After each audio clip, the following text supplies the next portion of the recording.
By order of the City of Pittsburgh Chief Police, I hereby declare this to be an unlawful assembly. I order all those assembled to immediately disperse. You must leave the immediate vicinity. Don't tread on us, we're not afraid. You work for us, we're not your slaves. Don't tread on us, you cross the line. Soon you will pay for all your crimes. Don't tread on us, we're not afraid. You work for us, we're not your slaves. Don't tread on us, you cross the line. Yeah, there's going to be basic principle. It would include everyone in principle from, let's say, 16 to 55 years of age. And then it would allow for anyone who was outside of those parameters, at least at the upper level, to volunteer for the system. And then it would give certain exemptions to people who were in public office, say judges or whatever, and certain people who were in private occupations where they had, let's say, hospital, all right, working in medical services. Then everyone would have to be armed and trained in different ways, and that's where you get into the one size doesn't fit all, because the training might depend upon local conditions. So if you're dealing, let's say, with Louisiana, we have the Mississippi River, New Orleans, the problems of levees and so forth and so on.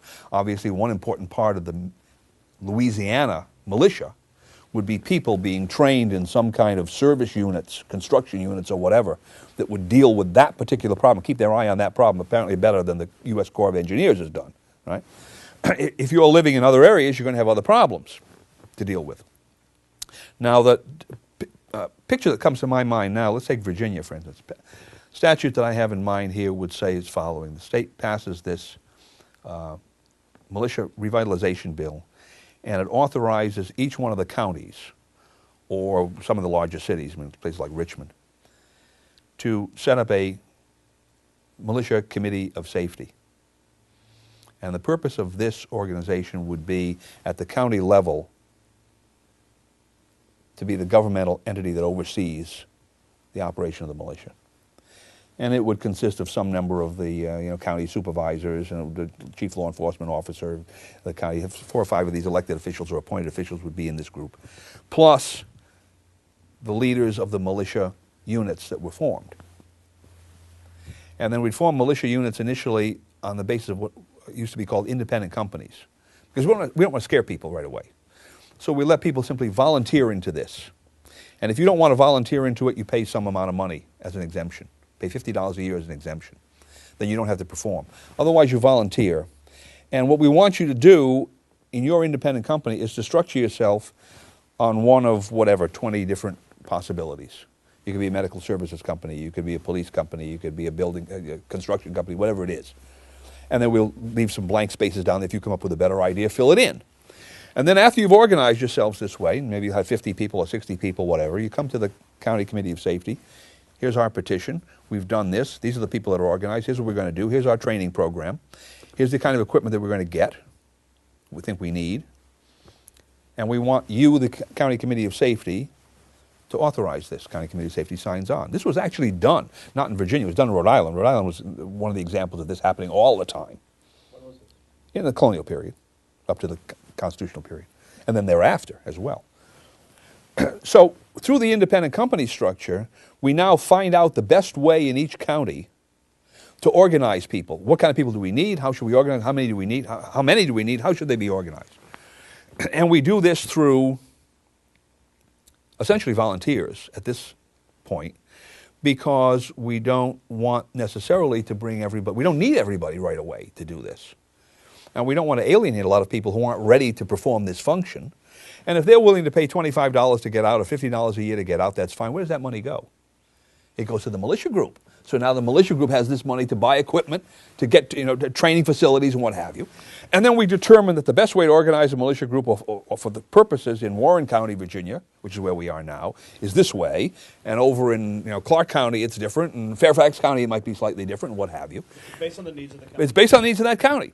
Now then, also there's certain state considerations. Now, at the end of some period of time, let's say a year, you have the County Committee of Safety writes a report based on what they did, and they send this back to the State Committee of Safety.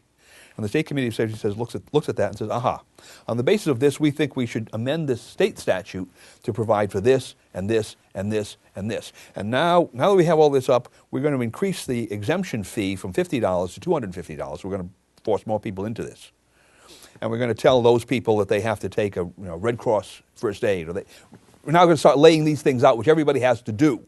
So that at some stage down the line, maybe it'll be 5 years, maybe 10 years down the line, this country is going to look, this state, let's just say the state of Virginia, if we're the only ones that did it, we're going to look as well prepared as Switzerland for any kind of emergency. We don't care what it is.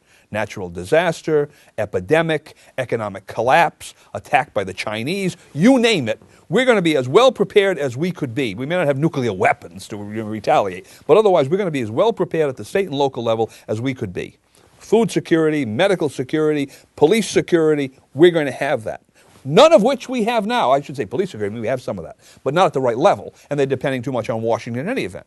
We're going to have that in this state. It will be maybe different in Nebraska, maybe different in Massachusetts, California, what have you. But at some stage down the road, this country is going to be completely organized for any kind of problem that would arise. And it's going to be organized from the bottom up, not from the top down. RestoreTheRepublic.net and TakeBackWashington.com are two key places to join the fight, the info war against the New World Order. You've seen the film. You understand the 10th Amendment, the difference between a republic and a democracy. Now get out there and get involved in organizations of like-minded Americans that understand the left-right paradigm is a fraud. And for more news and information, to track what the globalists are up to and how people are countering them worldwide, visit Infowars.com and PrisonPlanet.com. Thank you for watching Don't Tread on Me, Rise of the Republic. This film and other documentary films that are out there are vital to getting the word out to the people of the world to understand the type of global system that's being set up.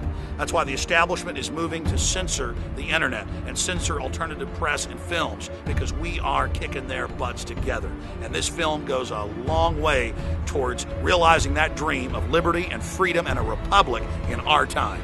Great job to the filmmakers, and great job to all of you out there that are going to spread this film with 4 winds.